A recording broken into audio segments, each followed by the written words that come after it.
नमस्कार दोस्तों, मैं राधे अमन लर्निंग हब पे आपका स्वागत करता हूं। जैसा कि आप जान रहे हैं कि घटना चक्र पुनरावलोकन चल रहा है, जिसमें हम इतिहास पढ़ा रहे हैं आपको, और जिसमें हम पाषाण काल के सारे क्वेश्चन आपको सॉल्व करा चुके हैं। आज से हम सिंधु घाटी सभ्यता के क्वेश्चन को कराएंगे। तो चलिए चलते हैं, क्वेश्चनों को देखा जाता है। आइए देखते हैं। देखिए पहला प्रश्न है, ध्यान से देखिए। मानव समाज विलक्षण है क्योंकि वह मुख्यतः आश्रित होता है। पहला है संस्कृति पर, दूसरा है अर्थव्यवस्था पर, तीसरा है धर्म पर, चौथा है विज्ञान पर। तो देखिए, मानव समाज विलक्षण है क्योंकि वो आश्रित होता है मुख्यतः अर्थव्यवस्था पर। वो मुख्यतः अर्थव्यवस्था पर क्या होता है, आधारित होता है या आश्रित होता है। ठीक है। जैसे जैसे देखिए, हमारी जो जैसे जैसे हमारी अर्थव्यवस्था बदलती है, वैसे वैसे हमारी चीजें बदल जाती है। देखिए, पहले हम लोग क्या थे, खाद्य संग्राहक थे। पहले हम लोग क्या थे, खाद्य संग्राहक थे। उसके बाद जब जब हमारी चीजें और सही हुई, हम लोग कृषि करने लगे, हम लोग खेती करने लगे, तो हमारी अर्थव्यवस्था और हो गई। ठीक है। फिर हमारी अर्थव्यवस्था कृषि पर आधारित हो गई। उसके बाद फिर देखिए, हम लोग उद्योग की ओर बढ़ चुके, हमारी अर्थव्यवस्था उद्योग पर आधारित हो गई। ठीक है। तो हमारा समाज विलक्षण है क्योंकि ये आश्रित मुख्यतः अर्थव्यवस्था पर ही होता है। ये बात आप लोग बहुत अच्छे से जानते हैं कि पैसे क्या होते हैं। अगर हमारी अर्थव्यवस्था अच्छी होती है तो हम अच्छी जगह पे रहते हैं। अगर कोई गांव में अच्छा पैसा कमा लिया तो वो अपने अपने ब्लॉक के मुख्यालय में बस जाता है, और अगर ब्लॉक में पैसे अच्छे आ गए हैं, उस एरिया में आ चुके हैं, तो हो सकता है उस जिले के मुख्यालय में चला जाए। और पैसे आ जाए तो हो सकता है वो जाकर के क्या नाम है, उस जगह उस राज्य की राजधानी बच जाए। वहां से आगे वो दिल्ली चला जाता है, और भी पैसे आ जाते हैं तो लोग लंदन चले जाते हैं। जैसे कि अभी आप जान रहे हैं कि विराट कोहली उनकी फैमिली ने लंदन शिफ्ट होने का फैसला किया है। ठीक है। तो जैसे जैसे पैसे होते जाते हैं, चीजें हमारी बदलती जाती हैं। तो मानव समाज बिल्कुल विलक्षण है, और ये क्योंकि आश्रित होता है मुख्यतः अर्थव्यवस्था पर। उसी हिसाब से हमारा समाज डेवलप हो जाता है। जैसे हमारी अर्थव्यवस्था होती है, उसी हिसाब से हमारा धर्म भी आ जाता है। चीजें हमारी क्या है, अर्थव्यवस्था के अकॉर्डिंग बदलती जाती है। तो ये फिलहाल एक व्यवहारिक टाइप का प्रश्न लगता है। अगला देखते हैं। अगला है, हड़प्पा निम्नलिखित में से किस सभ्यता से संबंधित है। तो आपको पहले ये सुमेरियन सभ्यता नहीं भैया, मेसोपोटामिया की सभ्यता का एक पार्ट है। मेसोपोटामिया की सभ्यता का एक पार्ट है सुमेरियन की सभ्यता। ठीक है। और तो फिलहाल यहाँ पास क्या है, सिंधु घाटी सभ्यता। आपको पता है कि हड़प्पा सभ्यता हड़प्पा सभ्य क्योंकि ये सभ्यता थी, सिंधु नदी की घाटी सिंधु नदी के आसपास हुई थी, और पहली खोज चूंकि हड़प्पा में हुई थी, इसीलिए क्या है, इसको हड़प्पा सभ्यता नाम दिया गया है। और इसीलिए इस क्वेश्चन का आंसर होगा क्या, सिंधु घाटी सभ्यता। चलिए, तो अब नेक्स्ट प्रश्न देखते हैं। सिंधु सभ्यता संबंधित है। सिंधु सभ्यता संबंधित है। ठीक है, सिंधु सभ्यता संबंधित है। तो देखिए किससे है, प्राग ऐतिहासिक युग से, आद्य ऐतिहासिक युग से, ऐतिहासिक युग से। देखिए भैया, जो हमारा इतिहास है जो हमारा इतिहास है वो 3 खंडों में डिवाइड है। जो हमारा इतिहास है वो हमारा 3 खंडों में डिवाइड है। पहला है हमारा प्राग ऐतिहासिक। हम थोड़ा शार्ट ही लिख रहे हैं क्योंकि ऊपर लिखा हुआ है। पहला क्या है, प्राग ऐतिहासिक। दूसरा हमारा क्या है, आद्य ऐतिहासिक। और तीसरा हमारा है ऐतिहासिक। तीसरा है हमारा ऐतिहासिक। तीसरा हमारा क्या है भैया, ऐतिहासिक है। ठीक है। इस काल में क्या था, लोग लिखना और पढ़ना, लिखना और ना लिखना ना पढ़ना दोनों नहीं जानते थे। ना लिखा गया ना कुछ पढ़ा गया। इसमें क्या है, लिखा तो गया, इसमें लिखा तो गया, लेकिन अभी तक हम लोग उसको नहीं पढ़ पाए, यानी पढ़ा नहीं गया है। इसमें लिखा भी गया और पढ़ा भी गया। तो इस प्रश्न का आंसर होता है सिंधु सभ्यता संबंधित है बताइए प्राग ऐतिहासिक से आद ऐतिहासिक से, तो भैया इस क्वेश्चन का आंसर है आद ऐतिहासिक। इस क्वेश्चन का आंसर क्या है? आद ऐतिहासिक। ठीक है, और एक प्रश्न और आता है कि फिलहाल हम नेक्स्ट क्वेश्चन पे ही देख लेंगे। चलिए आगे देखते हैं। सिंधु घाटी की सभ्यता गैर आर्य थी। सिंधु घाटी की सभ्यता गैर आर्य थी। बताइए इस प्रश्न का क्या आंसर होगा? वह नगरीय सभ्यता थी, उसकी अपनी लिपि थी, उसकी खेतिहर अर्थव्यवस्था थी, उसका विस्तार नर्मदा नदी घाटी तक था। इस प्रश्न का आंसर बताइए आप लोग जरा सा तो। ठीक है, चलिए फिलहाल इस प्रश्न को हम देखते हैं। सिंधु घाटी की सभ्यता गैर आर्य थी। गैर आर्य थी मतलब आर्य नहीं थी। आर्य विशेषकर हमारा ये वैदिक काल का टाइम आता है तो आ जाता है। ये क्या है? वैदिक काल के टाइम पे हमारे आर्य आ जाते हैं। ठीक है, तो भैया देखिए सिंधु घाटी की सभ्यता नगरीय सभ्यता थी। ये कैसी सभ्यता थी? सिंधु घाटी की सभ्यता नगरीय सभ्यता थी, और सिंधु घाटी सभ्यता बिल्कुल नगरीय सभ्यता थी। और ये नगरीय सभ्यता थी, इस बात को आप अच्छे से ध्यान रखिए, ये नगरीय सभ्यता थी, पहली बात। दूसरी बात, ये अपने नगर नियोजन के प्रसिद्ध थी। यहाँ अच्छे घर मिले, अच्छी अच्छी खासी सड़कें मिली हैं, बड़ी सड़कें मिली हैं। और साथ में सिंधु घाटी सभ्यता में सिंधु घाटी सभ्यता में एक और बहुत अच्छी विशेषता थी कि यहाँ पास कांसा मिला है। ठीक है, और इधर इसमें क्या है? लोहे के ज्ञान का इनको बिल्कुल अभाव था। लोहा नहीं था, यानी शास्त्रों के बारे में इनको जानकारी नहीं थी, हथियारों का प्रयोग ये नहीं कर पाते थे। साथ में ये इनमें क्या है? मोहरे ढेर सारी मिली हैं, और उसमें बिल्कुल भी कहीं भी गाय और शेर से युक्त मोहरे नहीं मिले। हम छोटी छोटी जानकारी आपको देते चल रहे हैं, जैसे जैसे प्रश्न आएगा हम वैसे वैसे सॉल्व करते जाएंगे। तो चौथे का क्या है? ए सही है। सिंधु घाटी सभ्यता गैर आर्य थी क्योंकि वह नगरी थी। बाकी जो आर्य सभ्यता थी ये ग्रामीण सभ्यता थी। ठीक है, इनकी क्या है? ग्रामीण सभ्यता थी। चलिए नेक्स्ट देखते हैं। सिंधु घाटी सभ्यता को आर्यों से पूर्व रखे जाने का महत्वपूर्ण कारक। सिंधु घाटी सभ्यता को आर्यों से पूर्व क्यों रखा गया? तो जरा भैया थोड़ा सा हम एक बात और ध्यान लेते थे। देखिए पहले थोड़ा सा क्रम देखिए। सबसे पहला क्रम हमारा क्या है? पाषाण काल। सबसे पहला क्या है? पाषाण। उसके बाद फिर आता है हमारा सिंधु सभ्यता। उसके बाद हमारा क्या आता है? सिंधु सभ्यता। उसके बाद भैया हमारा आ जाता है वैदिक काल। और वैदिक काल के बाद ही हमारा क्या आ जाता है? महाजनपद। वैदिक काल के बाद हमारा क्या जाते हैं? महाजनपद। महाजनपद आ जाता है वैदिक काल के बाद। ठीक है, तो आप इसको थोड़ा ध्यान रखिएगा। अब क्या रखे जाने क्या कारण है भैया? तो देखिए लिपि बिल्कुल नहीं। ठीक है, नगर नियोजन ये भी नहीं। मृद भांड मेन आधार है इसका। इसका आधार क्या है? मृद भांड। क्योंकि क्या है? जो सिंधु घाटी सभ्यता थी, जो सिंधु घाटी सभ्यता थी, ठीक है, उसमें जो मृद भांड पाए जाते थे,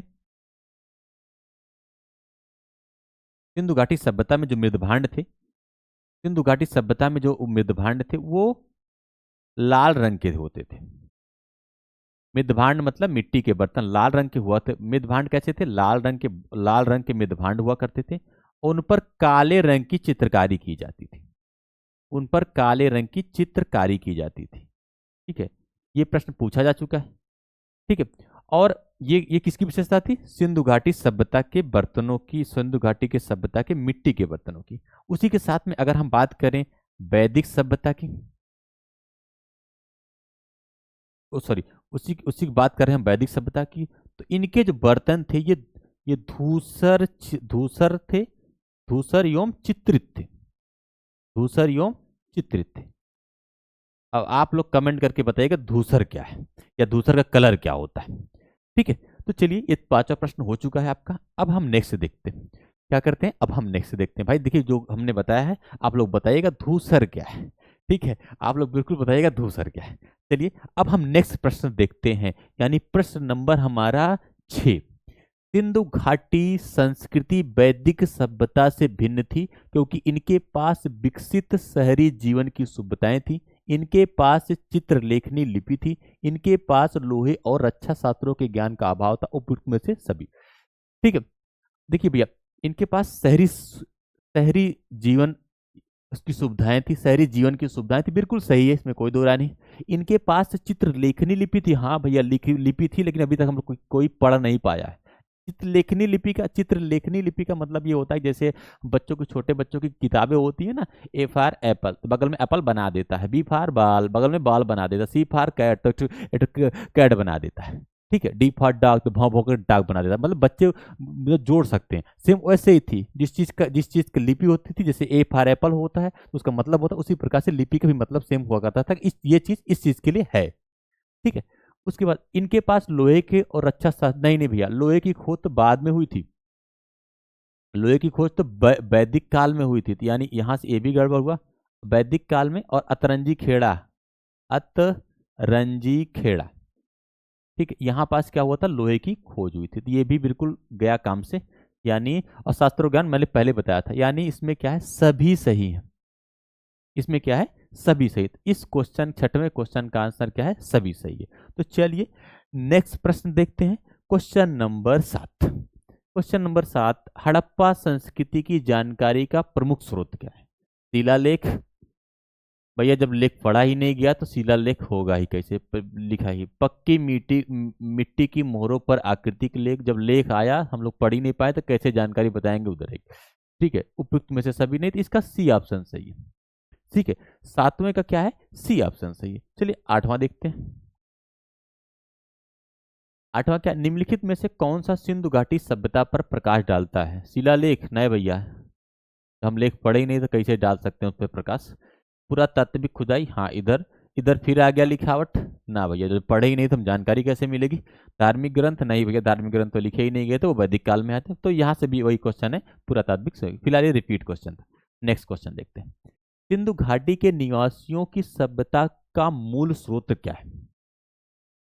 पहला है मोहरे, फिर मंदिर, बर्तन, जेवर, हथियार और औजार, और लिपि। नहीं नहीं भैया, लिपि तो नहीं, जानने का मूल स्रोत लिपि तो नहीं हो सकती, क्योंकि पढ़ नहीं पाए तो हम कैसे जान रहे हैं? मंदिर उस काल में पाए नहीं जाते थे, हाँ, मूर्ति पूजा होती थी, जैसे मात्र देवी की मूर्ति मिली हुई है, मात्र देवी की मूर्ति मिली है, ठीक है, यहाँ से मात्र देवी की मूर्ति है, और ये मिली हड़प्पा से, तो इस बात को ध्यान रखिए। और इनका जो, और एक जगह स्त्री गर्भ से, एक जगह से स्त्री गर्भ से पौधा निकलता हुआ दिखाया जा रहा है, तो मात्र देवी से मिले, तो ये फिलहाल ये जो था ये मात्र सत्रात्मक थी, मात्र सत्तात्मक थी, मात्र सत्तात्मक थी, ठीक है, तो ये ध्यान रखिएगा। और लिपि नहीं, हथियार हथियार नहीं थे भैया, मैंने पहले बताया था कि हथियार औजारों के ज्ञान से अभाव थे ये, तो इसका क्या है, मोहरे।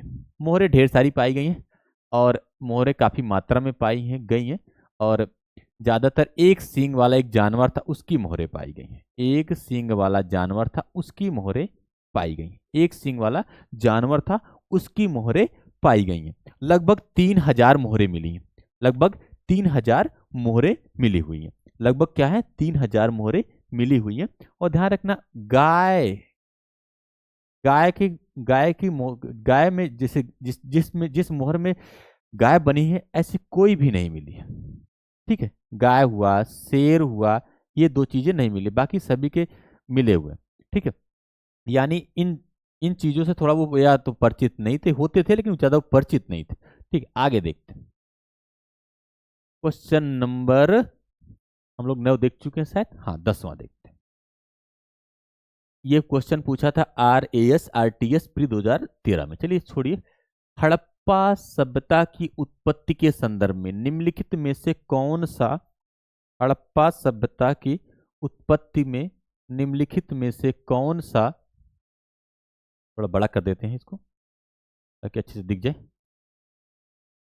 ठीक है। चलिए, हड़प्पा सभ्यता की उत्पत्ति के संदर्भ में निम्नलिखित में से कौन सा जोड़ा सही नहीं है? तो नीचे शुरू करते हैं, अमलानंद घोष ने क्या बोला था कि हड़प्पा सभ्यता का उद्भव पूर्व हड़प्पा सभ्यता की परिपक्वता के परिणाम स्वरूप हुआ है। हाँ, इनका थोड़ा सा ये कथन मान्य है, ठीक है, कि ऐसा हो सकता है।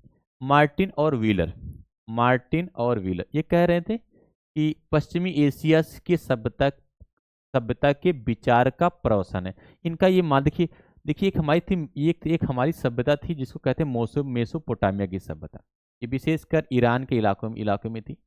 इधर क्या, सपोज करिए, इधर था सुमेरियन, और सीरिया के ऊपर था सीरिया, तो उसे असीरियक सभ्यता कहते हैं। नीचे था कैंड्रिया, इसे कैंड्रिया कहते हैं। बगल में क्या था? बेबीलोन। ठीक है, तो कुछ इस हिसाब से बटा हुआ था ये। ठीक है, ये हमारी कैंड्रिया। ठीक है, ये हमारी कैंड्रिया, और सॉरी, ये हमारी कैंड्रिया।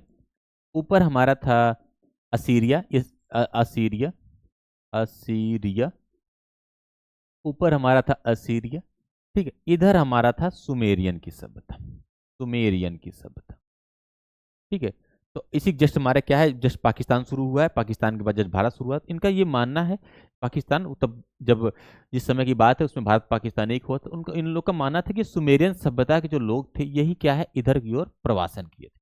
ठीक है, तो ये इनका भी यही मानना है, सेम सभ्यता के पश्चिमी एशिया से सभ्यता के विचार का प्रवसन और सुमेर लोक का प्लान। तो पहला ही हमारा क्या है, गलत है। ठीक है, रफील मुगल का कथन बिल्कुल नहीं, हड़प्पा सभ्यता ने मोसोपोटामिया सभ्यता से प्रेरणा ली। ठीक है, तो चलिए नेक्स्ट प्रश्न देखते हैं। क्वेश्चन नंबर 10 का ध्यान रखिएगा, पहला वाला ही गलत है। आगे देखते हैं क्वेश्चन नंबर 11, ये थोड़ा छोटा है, इसको बड़ा कर लेते हैं।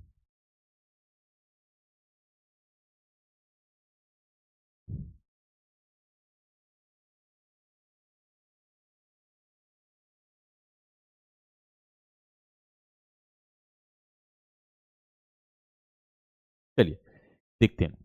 सूची एक को सूची दो से सुमेलित कीजिए। सूचियों के लिए मतलब ऐसे कि कूट वाले प्रश्न है।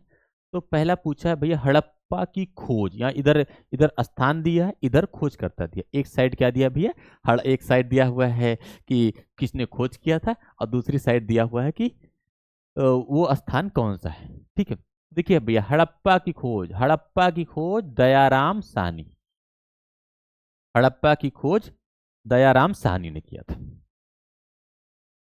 हड़प्पा की खोज किसने किया था भैया, दयाराम साहनी, ध्यान रखिएगा। हड़प्पा की खोज दयाराम साहनी। हस्तिनापुर, हसीन बीबी, बीबी लाल, हस्तिनापुर, हस्तिनापुर बीबी लाल, हस्तिनापुर बीबी लाल। ठीक है, फिर नेक्स्ट हमारा है तक्षशिला, तक्षशिला जान मार्शल, तक्षशिला जान मार्शल। ठीक है, तक्षशिला जान मार्शल। और कौसाम्बी की खोज मजूमदार ने की थी। कौसाम्बी खोज किसने किया था भैया, मजूमदार ने किया था। ठीक है, जान मार्शल के बारे आप जान मार्शल के बारे में आप जानते हैं, ये भारतीय पुरातत्व भारतीय पुरातत्व विभाग के महानिदेशक भी थे, और साथ में ही हड़प्पा सभ्यता का इन्होंने क्या किया था, नामकरण भी किया था। साथ में इन्होंने क्या किया था, हड़प्पा सभ्यता का नामकरण भी किया था। तो चलिए, तो इस प्रकार से देखते हैं भैया, इस क्वेश्चन का ए का क्या है, ए का थर्ड सही है। तो एक ही ऑप्शन है, फिलहाल हम सी मार दे रहे हैं, लेकिन बाकी चीजें सही है। आगे देखते हैं भैया, क्वेश्चन नंबर 13, हड़प्पा में मिट्टी के बर्तनों पर समानता किस रंग का उपयोग होता था। हड़प्पा सभ्यता में भैया मिट्टी के जो बर्तन होते थे उस पर किस रंग का उपयोग होता। अभी कुछ देर पहले मैंने जस्ट बताया था कि भैया देखिए क्या करते थे वो लोग। ठीक है, लाल रंग का एक उनका बर्तन होता था मिट्टी का। ठीक है, लाल, उस पर क्या करते थे, लाल रंग की पेंटिंग हुआ करती थी, उसके बाद उस पर क्या करते थे, काले रंग की कलाकारी कर दिया करते थे। ठीक है, तो ये क्या था, उनकी विशेषताएं, तो ये लाल रंग का था। ठीक है, क्या था, लाल रंग का था। क्वेश्चन नंबर 13 देखते हैं, आइए। क्वेश्चन नंबर 13, 13 शायद में कुछ प्रॉब्लम हो गई, 13 गायब हो गया या आगे पीछे हो गया होगा। ठीक है, क्वेश्चन नंबर 13 नहीं है, सॉरी सॉरी, 13 13 हम लोग कर रहे थे। क्वेश्चन नंबर 14 देखते हैं, आइए भैया। मूर्ति पूजा का प्रारंभ कब से माना जाता है। मूर्ति पूजा का प्रारंभ कब से माना जाता है, मूर्ति पूजा का प्रारंभ कब से माना जाता है। ठीक है, उत्तर वैदिक काल से, इसमें तो खूब पूजा हुई है, कोई दिक्कत नहीं। कुषाण काल, मौर्य काल, ये सब बाद के हैं। ठीक है, तो सबसे क्या है, प्री आर्य। प्री आर्य मतलब कि क्या है, प्री आर्य का मतलब सीधा सीधा कि वैदिक सभ्यता के पूछ, यानी हड़प्पा सभ्यता। आप कहेंगे इस बात का प्रमाण क्या है भैया कि पूजा होती थी। देखिए भैया, हड़प्पा से मातृ देवी की मूर्ति मिली है, सभी लोग जानते हैं। हड़प्पा से मातृ देवी की मूर्ति मिली है। ठीक है, हड़प्पा से मातृ देवी की मूर्ति मिली है, ये सभी लोग को पता है। दूसरी बात, मोहनजोदड़ो से पशुपति शिव, मोहनजोदड़ो से पशुपति शिव, पशुपति शिव मिले हैं। ठीक है, और तो ये इस बात का प्रमाण है कि मूर्ति पूजा प्रारंभ हो गई थी। ठीक है, तो चलिए क्वेश्चन नंबर 14 हो चुका है। अब हम देखते हैं क्वेश्चन नंबर 15। क्वेश्चन नंबर 15 ये बात है कि निम्नलिखित पशुओं में से किस एक का हड़प्पा संस्कृति में पाई जाने वाली मोहरों और टेराकोटा कलाकृतियों का निरूपण में नहीं हुआ है। देखो भैया, हम आपको पहले ही बताए थे कि टेराकोटा मतलब होता है, टेराकोटा मतलब जब मिट्टी की चीजों को बना, मतलब मिट्टी के बर्तन जो बना जाते हैं, बना देते हैं, उनको पका दिया जाता है, उसे टेराकोटा कहते हैं। टेराकोटा समझ में आया कि नहीं? क्योंकि ये भी थोड़ा कल एक प्रश्न हमसे खुद ही पूछा गया कि टेराकोटा है क्या भैया। टेराकोटा जैसे हम लोग मिट्टी के बर्तन को जैसे मिट्टी की कोई चीजें बनाए उसको पका दे तो उसी को क्या कहा जाता है? टेराकोटा कहा जाता है। ठीक है भैया, इतना ध्यान रखिएगा। हाँ, हमने कहा था कि भैया गेंडा ये तो सर्वाधिक मोहरों पर पाया गया था, इससे कोई मतलब नहीं। हाथी भी मिला है, हाथी के भी साक्ष्य मिले हुए हैं। ठीक है, मोहरों पर, हड़प्पा संस्कृति मोहरों। ठीक है, बाघ के मिले, लेकिन भैया देखिए गाय का नहीं मिला है कहीं। ठीक है, अब ऐसा नहीं गाय नहीं हुआ करती थी, गाय हुआ करती थी, पर मोहरों पर गाय नहीं थी। या गाय का महत्व तो फिलहाल हम गाय का महत्व वैदिक काल में बहुत बढ़ गया था, गाय एक प्रमुख साधन बन गई थी। ठीक है, अर्थ जिसके पास जितनी ज्यादा गाय उतनी ज्यादा ही क्या नाम है वो अमीर हुआ करता था। अब तो जिसके पास जितनी गाय उतने टेंशन रहता है उसको, क्योंकि हमारे यहाँ चीजें थोड़ा बदल चुकी हैं। तो क्वेश्चन नंबर 15 हो चुका है हमारा। ठीक है, अब हम लोग देखते हैं क्वेश्चन नंबर 16। क्वेश्चन नंबर 16 देख लेते हैं बाबू। ठीक है, क्या है? निम्नलिखित में से कौन सा स्थल हड़प्पा स्थल नहीं है? हाँ, निम्नलिखित में से कौन सा स्थल हड़प्पा हड़प्पा स्थल नहीं है? ये चनुदड़ो है, बिल्कुल है।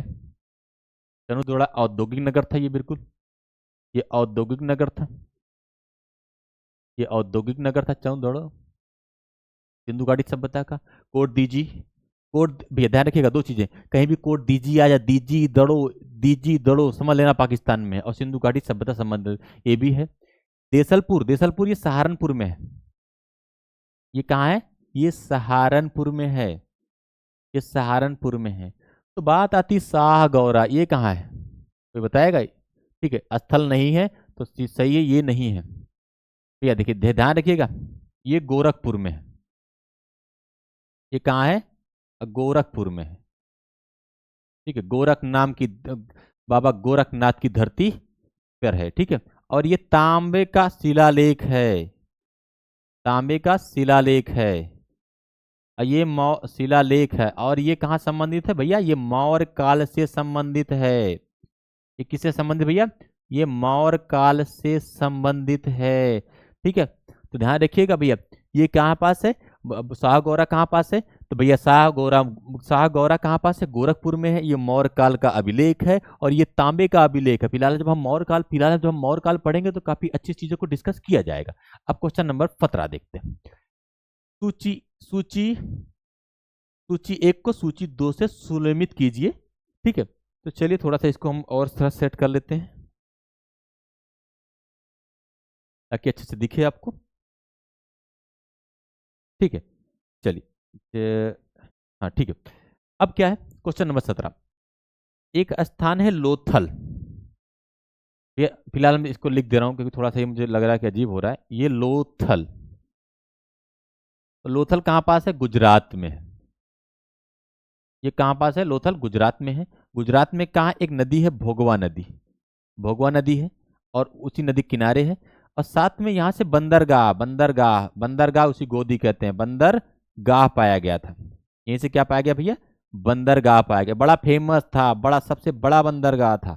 ठीक है, तो लोथल से गोदीवाड़ा, चलिए हम गोदीवाड़ा का टिक टिक कर देते हैं। कर दिया मैंने, एक का दो, तो दो ये ऑप्शन गया, और ये ऑप्शन, सॉरी ये मतलब कि ठीक है, चलिए ये दो ऑप्शन चले गए। फिर आता है कालीबंगा। भैया कालीबंगा से जुता हुआ खेत, कालीबंगा से क्या है? जुता हुआ खेत, अग्नि वेदिकाएं, अलंकृत ईंट, ये सब मिला है। तो फिलहाल अभी आप जुता हुआ खेत, तो बी का फर्स्ट। अब बी का फर्स्ट किस में है? इसी में। बी का फर्स्ट इसमें भी, इसमें भी है। अब हम सी देखते हैं, धौलाबीरा, धौलाबीरा। तो धौलाबीरा से क्या है?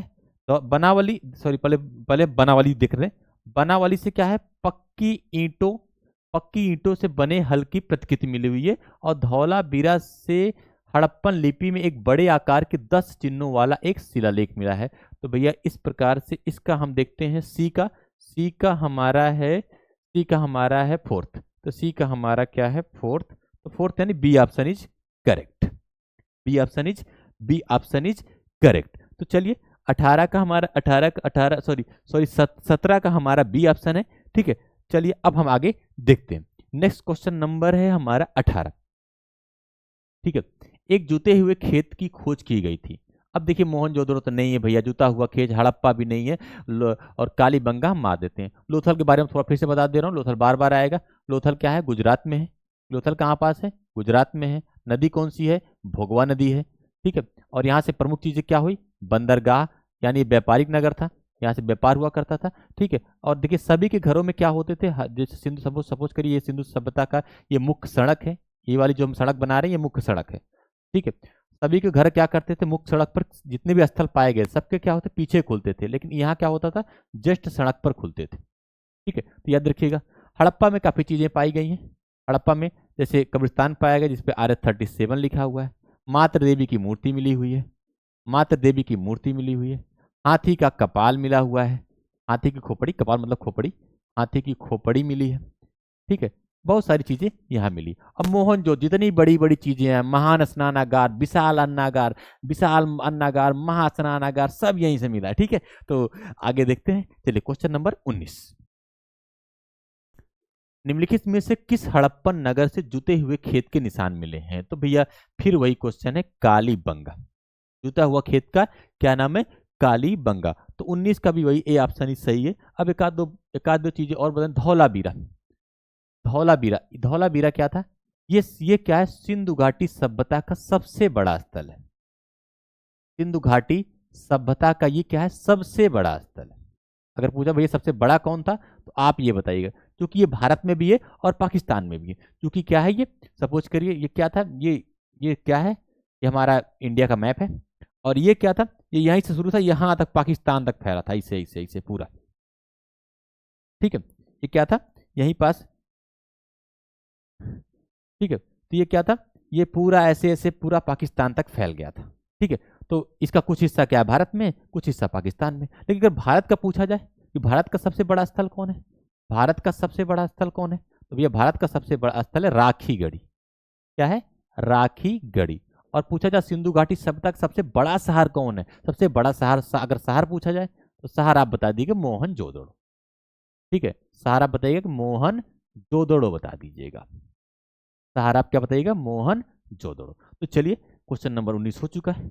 Question number